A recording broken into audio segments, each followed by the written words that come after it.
So what you're about to see right now is the genius that goes into the preparation for each role.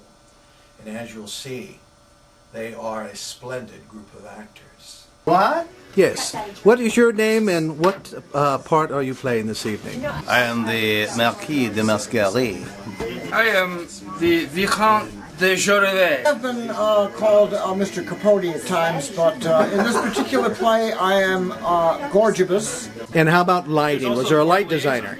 There was, I think his name was Wayne Erreca, if I'm not mistaken. Okay, and what is your position here after Gilbert and Sullivan? My position here? Yes. Seated. You should talk to her for a while. I'm just a nobody. I'm just an actor trying to make a buck. That's not true. You're Jan Dalton. Oh, I'm Jan Dalton, and I directed this show. Yes. My name is Elizabeth Stewart, and I am Marat. I'm a maid. Oh, look at the camera. The camera loves your eyes. Here we go. Go ahead. Don't hide your cleavage. Yeah. Oh, we'll lower the... There we go. Right this moment. So do you have any parting words? I'm right this moment. Do you have any parting words? My eyes are here. Okay, I got you. I got you in the frame. Mine aren't. You look horribly white. Whatever it was that you drank, you need to go and check into the urgent care. I'm here for the men, strictly. And your name? Michelle. Your address? Your phone number? Hold on a minute. Let me get with my secretary. Hold on. What is my phone number and my address? Where am I living tonight? And your name, and what in the heck are you doing in the show? Right now, well, I play Madeline, and I am a pretentious young lady, and it's so much fun. My name is Esme, and I am playing Catos, but please don't call me by that outlandish name. With the handkerchief. It's fun. And that's the fun part. It is enjoyable. And swooning. When What's a swoon? Show? What's a swoon? It's a bird. it's wonderful. I'm leaving. Do you have any final words? No. Okay, all right, goodbye. Goodbye, pretentious young ladies. Goodbye.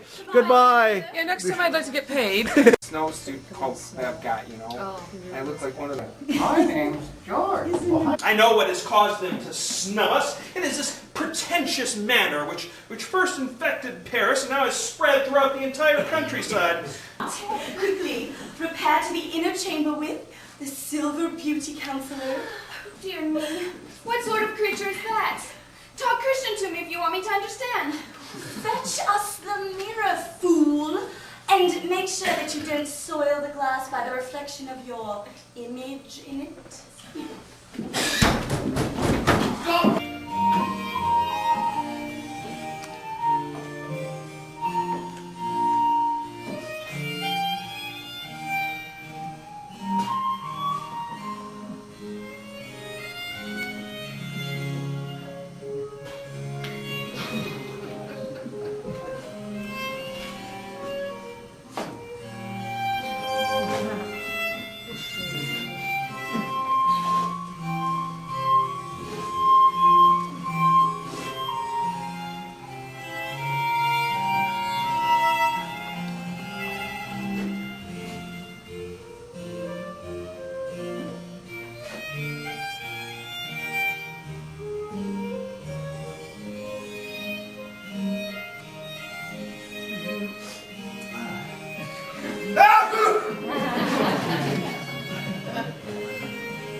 Dear ladies, you will be surprised, no doubt, at the audacity of my visit, but your reputation has wished this tiresome encounter on you, and your excellence exerts so powerful a charm on me that I pursue it wherever I can find it. It is not on our lands that you should hunt for excellence. If there be excellence here, it is you who have brought it. Ah, no, ladies. I register protest against your words. Renown has indeed paid you fair tribute, and you shall hold harps for trump and win all tricks from the most gallant men in Paris. Oh, monsieur, your tongue is much too liberal with its praise. My cousin and I will endeavor not to take its sweet flattery too much to heart. The theft of my heart and the assassination of my liberté. I see eyes about me that are like naughty boys, ready to capture me and treat me like a Moorish prisoner of the Turks. No sooner do I approach them than they stand murderously on guard. By my soul, I do not trust them. I must flee unless you promise they shall do me no harm. Oh, do not be afraid. Our eyes have no wicked designs on you, and your heart may rest assured of their truthfulness. But please, monsieur, do not resist this chair, which has been holding out its arms to you, satisfy its desire to embrace you.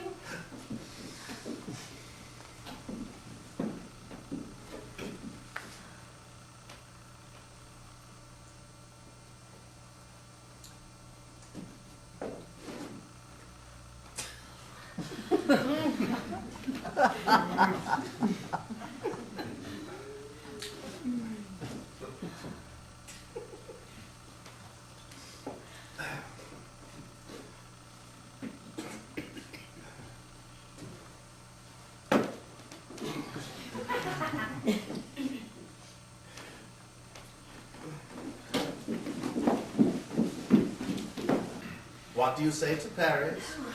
Alas, what can we say? It would be the obverse of reason to deny that Paris is the great emporium of marvels, the very center of good taste, high wit, and chivalry. For myself, I declare that outside of Paris there is no hope of salvation. That is the most indisputable truth. The streets are muddy, but one has one's sedan. One does indeed. The sedan is a miraculous stronghold against the onslaughts of mud and the inclemencies of weather. Do you receive many visitors? Who is your leading personality? Unhappily, we are not yet known, but we are becoming acquainted, and we have now come close to a lady who has promised to bring us here all the celebrities of the day, As well as certain other gentlemen who have been recommended to us as sovereign authorities of good taste. Oh, I can attend to this better than anybody. They all come to visit me, and I can honestly say that I never rise in the morning without finding a half dozen of the great minds of Paris waiting at my bedside. We would be most beholden to you, monsieur, to the deepest depth, if you would do us this kindness, for after all we must meet all of those gentlemen if we are to belong to the cream of society. As you well know, a single visit from any of them is enough to establish a person's reputation. These brilliant gatherings teach you hundreds of things that you must be aware of in order to have that essence of sophistication. You are likely to hear some 200 of my songs, an equal number of sonnets, 400 epigrams, and over 1,000 madrigals, not counting my enigmas and profiles. Oh, I am furiously fond of profiles. I believe nothing flashes more with the dazzle of a profile. Profiles are difficult. They call for a profound mind. You will see a few of mine that will not displease you. I, as it happens, am devoted to enigmas. Now they put the intelligence through its paces. I tossed off 4 this morning. I'll give them to you to work out. Madrigals are enchanting when they are well formed. My special talent. I am composing a history in madrigals of the Roman Empire. Oh, how elegantly beautiful. I must claim a copy if you have it published. You shall each have a copy, I promise, in the finest binding. It is, of course, below my dignity and standing to publish books in my own name. I allow them in print only to oblige the publishers who persecute me. Still, it must give you great pleasure to see yourself on the printed page. I suppose so. Oh, that reminds me, I absolutely must recite an impromptu. I wrote it yesterday during a visit to a friend. That's, you know, I'm devilishly powerful when it comes to impromptu. The impromptu is the ultimate touchstone of wit. Listen to this one. Oh, we do so with all our ears.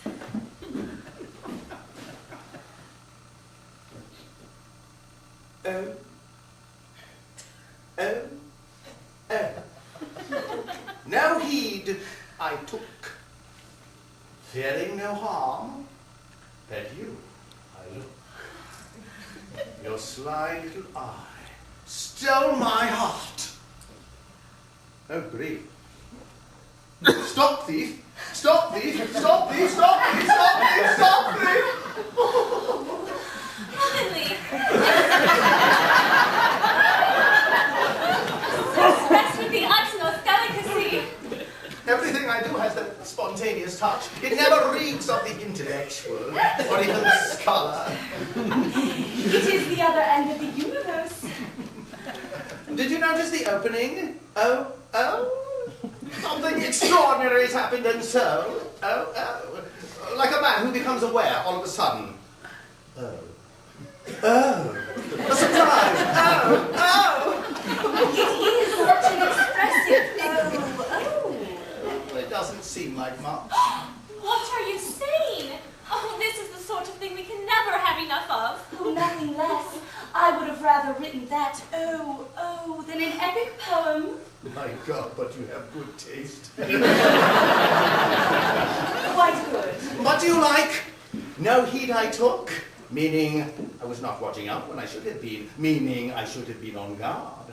Next, fearing no harm. In other words, without malice or wrong intention, like a poor sheep. At you I look. That is, I considered you. I observed you. I contemplated you. Your sly little eye stole my heart, carried me away, ravished me. Stop thief, stop thief, stop thief. Don't you think that's a man running and shouting after a thief to make him stop? Stop thief, stop thief, stop thief. So spiritual, so gallant. Would you like to hear the melody I put to it? You studied music? I? Never. Oh, then how did you compose it? Men of quality know everything without having to learn anything.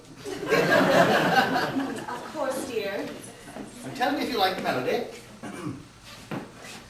Do, re, mi, fa, sol, la, ti.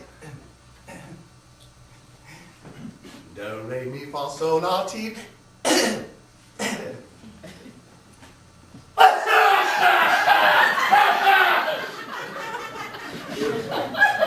The brutality of the weather has furiously outraged the delicacies of my voice, but it doesn't matter. This is only an amateur performance.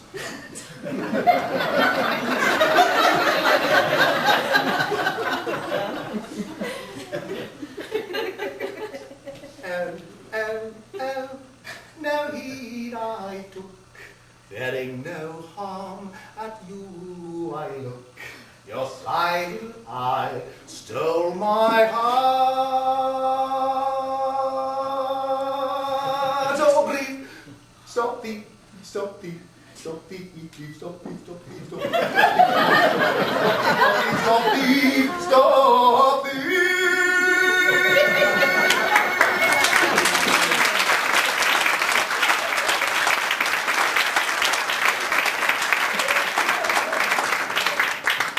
What passion there is in that melody.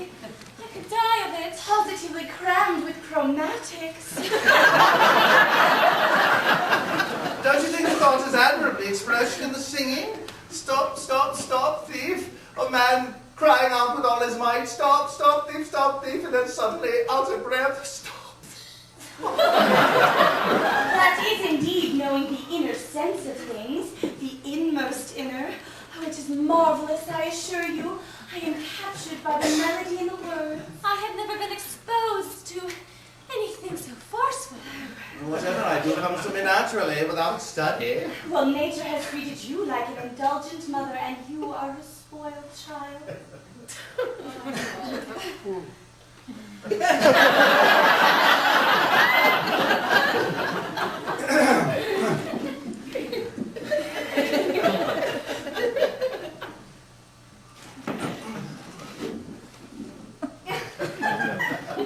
Tell me, how do you spend your days? Doing nothing. Until now, we have been starved of entertainment. Would you like me to escort you to the theatre one day soon? They should be performing a little something that I would like us to see together. Well, how could we refuse? But I must ask you to applaud in the right places. I am committed to the play's success. The author came to see me about it this morning. We have a custom in Paris. Authors come to us, men of quality, to read us their new plays, and if possible, to win our approval in advance so as to secure their reputation. As you can imagine, once we have read something and liked it, nobody in the cheap seats dares to contradict us. I am a man of scruple, and when I give a playwright my promise, I always shout, "Author! Author!" before the house lights go off. We understand perfectly. Paris is a scintillating place, and 100 things happen every day that we know nothing about in the provinces, however brilliant we may be. You have told us enough.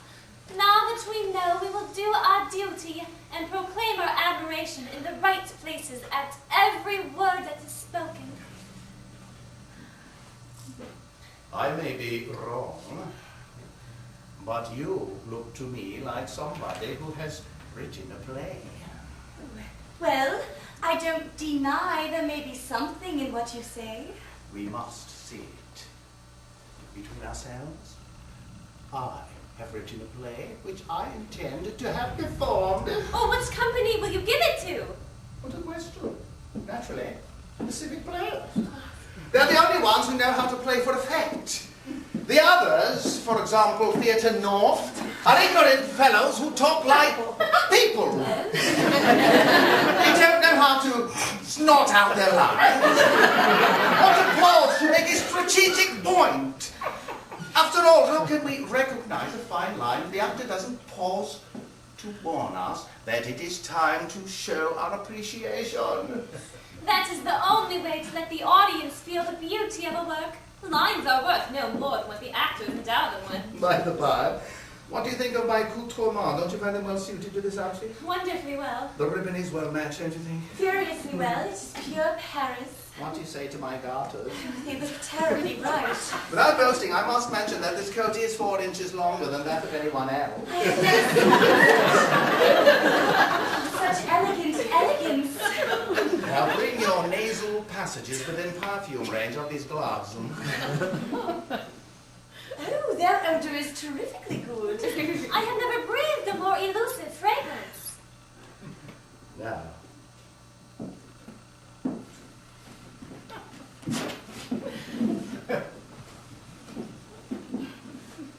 Smell my wig.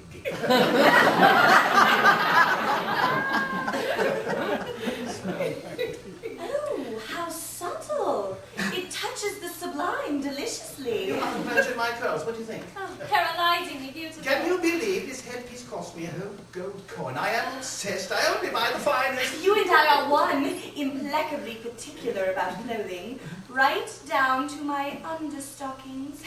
Why, I simply couldn't bear anything that doesn't come from the most expensive seamstress. Gently, gently, ladies. Damn my eyes, but you're being unfair. You're taking advantage of me. It's not honest. What is it? What's wrong? Both of you against my heart at the same time, attacking from the right and from the left. It's against the rules of warfare. The struggle is unequal. I must cry out, murder! Do you know, ladies, that in the account, you see one of the most valiant men of the century, a paragon of courage. You are no less, Marquis. We all not do what you are capable of. It is true that wherever the fighting was the thickest, we have been together. And the heat the hottest. Yes, but not as hot as it is here. We met in the army, the very first time we saw each other. He was commanding a regiment of cavalry in the Maltese galleys. But you enlisted before I did. I was only a petty officer when you were in charge of 2,000 cavalrymen. Yes, war is a fine thing, but damn my wounds! Today, there is almost no recognition in court for distinguished men of arms like us. I am tempted to hang up my sword. I must say that I have a furious tenderness for swordsmen. I admire them too, but I like my bravery seasoned with wit.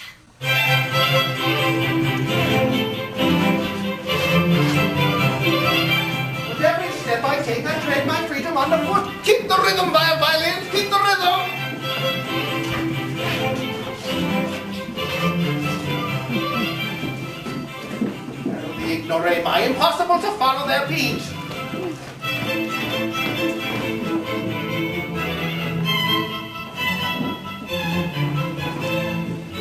Not far to contemplate in time. La la la la.